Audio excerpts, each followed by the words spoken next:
Hi sir. ఆయ్. Sir రేపటి నుంచి కాంగ్రెస్ ప్రభుత్వం కులగణన అని చెప్పి ఒక యాప్‌ని అయితే రిలీజ్ చేస్తుందంట. సో, అందులోపల కులాల కోసం గాని, మతాల కోసం తెలుసుకోవాల్సి ఉంటది. అంటే కులగణన అంటే వాటి అంటే దానిపైనే కదా ఈ యాప్ అనేది. సో, దానికోసం మీరేం చెప్పాలనుకుంటున్నారు? అది కులగణ నిమిత్తం ఎవరెవరు ఏంటి, ఏ కులం ఏంటి అని చెప్పడం కోసం ప్రభుత్వం చేసే ప్రయత్నాల్లో ఇదొకటండి.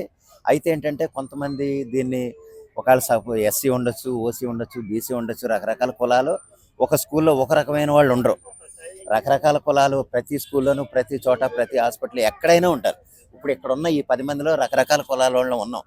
అయితే ఇక్కడ నేననేది ఏంటంటే, ఇప్పుడు ఒక రకరకాల కులాలు ఉన్నప్పుడు ఆ స్కూల్లో ఇక్కడ మీరు మాల, లేదా మీరు మాదిగ, మీరు బీసీ, లేకపోతే మీరు పద్మశాలి, మీరు మంగలి, లేకపోతే మీరు కుమ్మరి ఇలా అడిగినప్పుడు వాళ్ళ నామోషి ఫీల్ అవ్వకూడదండి. ఎందుకంటే ఎవరి కులం వాళ్ళు గౌరవంగా చెప్పగలిగితే వాళ్ళ గౌరవం ఉంటుందన్న సంగతి వాళ్ళు గుర్తించుకోవాలి. ఇప్పుడు నా కులం నలుగురిలో చెప్తే తప్పే ఉందండి. ఏం తప్పు? ఆ కులాల మీదే ప్రభుత్వాలు అధికారాలు నడిచేటప్పుడు, ఆ కులాల పేరుతోనే రిజర్వేషన్లు నడిచేటప్పుడు మన కులం మనం చెప్పుకోవడంలో తప్పు లేదనేది నా ఉద్దేశం. తప్పులేదు. కాకపోతే అదే కులగణనప్పుడు అదే మతాన్ని చూపించి ఉమ్, అదే ఏదైతే కులం ఉందో, ఈ తక్కువ కులం రా, పెద్ద కులం రా, ఈ చిన్న కులం రా అని ఉమ్, చెప్పేసి ఇలా విభేదాలు వస్తాయి కదా! ఉమ్. ఇలాంటి కులాలు చెప్పడం బట్టి అసలు ఆ కులాలు లేపడం ఎందుకు? అంటే అదే కులాలని ముస్లిమ్స్ ఉన్నారు, క్రిస్టియన్స్ ఉన్నారు, వాళ్ళు కూడా లేపొచ్చు కదా! ఓన్లీ ఈ కులగణనప్పుడు హిందువులే ఎందుకు టార్గెట్? హిందువులోనే ఎక్కువ కులాలు ఉన్నాయండి. ఒక ముస్లిం అనుకోండి, ముస్లింలో మహా అయితే 3 రకాలు ఎన్నో ఉన్నాయి, అంతే పెద్దగా ఎక్కువ లేదు. దగ్గర దగ్గర అవి కూడా 40-70 దాకా ఉన్నాయి. ఉన్నాయి. కానీ ఏంటంటే ఎక్కువగా అది ముస్లిం అంటే కనుక ఇంక వేరే అందులో డివిజన్స్ తీరు. మళ్ళా హ్మ్. క్రిస్టియన్ అంటే క్రిస్టియన్స్‌లో 40-70 ఉన్నాయి. అలానే ముస్లింలు కూడా 40-70 ఇవి ఉన్నాయి. కులాలు ఉన్నాయి. అందులోని ముస్లిమ్స్‌లో షియా ఉంది, సున్నీ ఉంది. ఈ రెండిట్లో సెపరేట్ వర్గాలు మళ్ళీ ఉన్నాయి అందులో కులాలు. అయితే వీటి లోపల వీళ్ళని ఎందుకు పాయింట్ ఔట్ చేస్తారు? హిందువులు మాత్రం ఎందుకు పాయింట్ ఔట్ చేసి మీదే కులం అని ప్రత్యేకంగా హిందువులను ఎందుకు అడుగుతారు? అంటే హిందువుల మధ్యలో ఇది గొడవలు పెట్టనీకా? అది ఎలాగంటేనమ్మా, హిందువుల మధ్య గొడవ పెట్టాలని కాదు, మనం ఎవరెవరు ఏంటి అని సెగ్రిగేట్ చేయాలన్న ఉద్దేశంతో ఏ కులం ఎవరు అని అడగటం అయితే నేను తప్పు కాదు అని అనుకుంటున్నాను. ఇది గొడవలు పెట్టడం కాదు, గొడవలు పెట్టేలాగా అనుకుంటారు.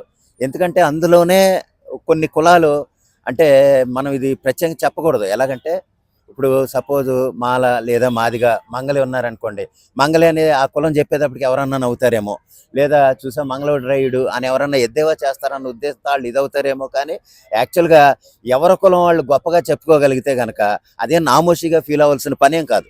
అవును. నా ఉద్దేశం హిందూ అని చెప్పుకుంటే చాలు కాండి సార్. దాంట్లో నేను బ్రాహ్మణు, లేదా నేను ఎస్సీ, నేను ఓసీ ఇవన్నీ చెప్పడం అవసరం ఏముంది అసలు? అటువంటి అప్పుడు ఆ కులాలని ఆ హిందూ లేదా మాల, మాదిగ, బ్రాహ్మణ, లేకపోతే కామటి, లేకపోతే గౌడ ఇటువంటి కులాలు కూడా తీసేయాలి. అయితే తీసేసినప్పుడు చాలా మందికి అదే కులాలు చెప్పుకోవాలి ఎవరైతే ఇది అవుతారో వాళ్ళకే నష్టం. ఇప్పుడు ప్రజలు కూడా ఏమో ఆలోచిస్తారంటే అసలు క్యాస్ట్ అనేది ఏదైతే హిందువుల క్యాస్ట్ తీసి అని చెప్తున్నారు చాలా మంది. తీసేస్తే మంచిదేనండి.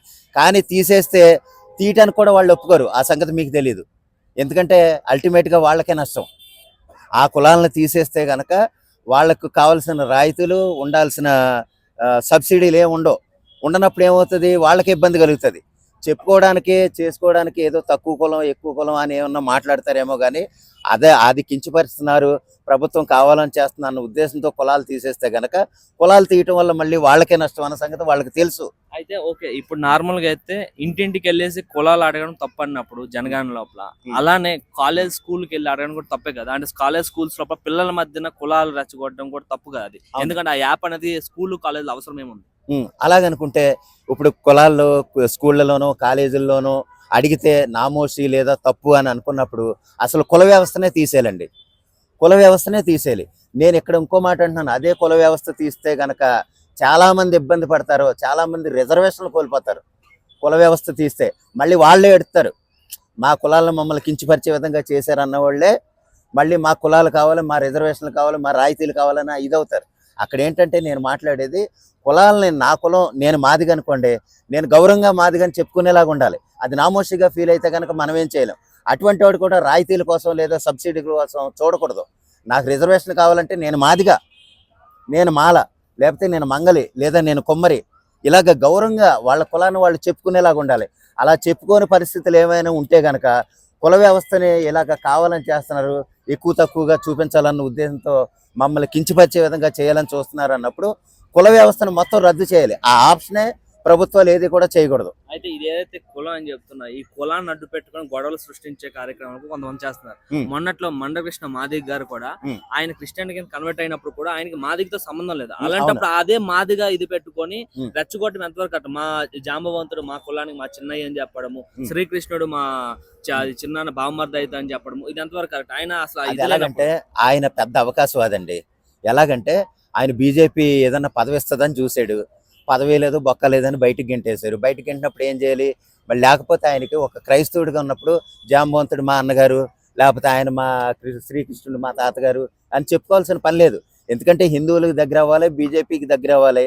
బీజేపీకి దగ్గర అయితే కనుక నాకు ఏదైనా పదవి ఇస్తారు ఖచ్చితంగా. ఒక ఒక రాజ్యసభ మొత్తం మీద గట్టి పదవి ఇచ్చి ఒక కేంద్ర మంత్రి పదవి కూడా మనం పొందేయచ్చు. ఆ విధంగా ఉద్దేశంతో ఆయన ఏదో గొప్ప ప్రయత్నం చేశాడు.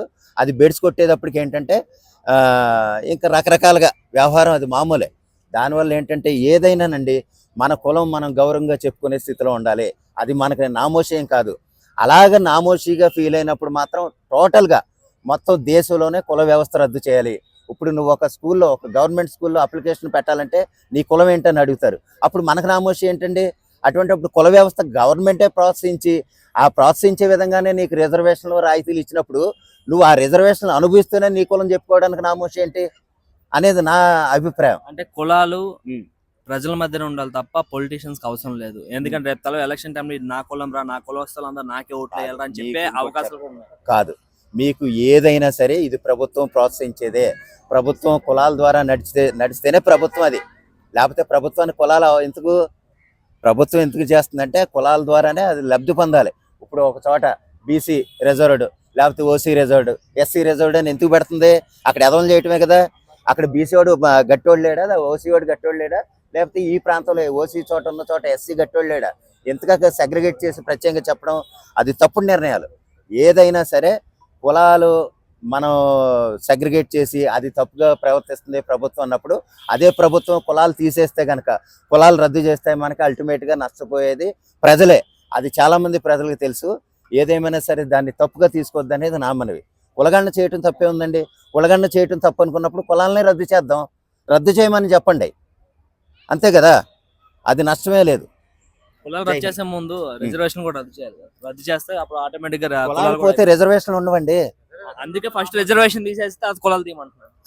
అందుకే ముందు రిజర్వేషన్ తీసి తర్వాత కులాలు తీయమని చెప్తున్నారు. అప్పుడు ఎవరైతే కులాలు వద్దు వద్దని అంటారో, ఎవరైతే కులాలు మాకు వద్దు, కులాలతో కులవేక్ష చూపిస్తున్నారు అని ఎవరైతే అంటారో వాళ్ళే రిజర్వేషన్ల గురించి పోరాడతారు.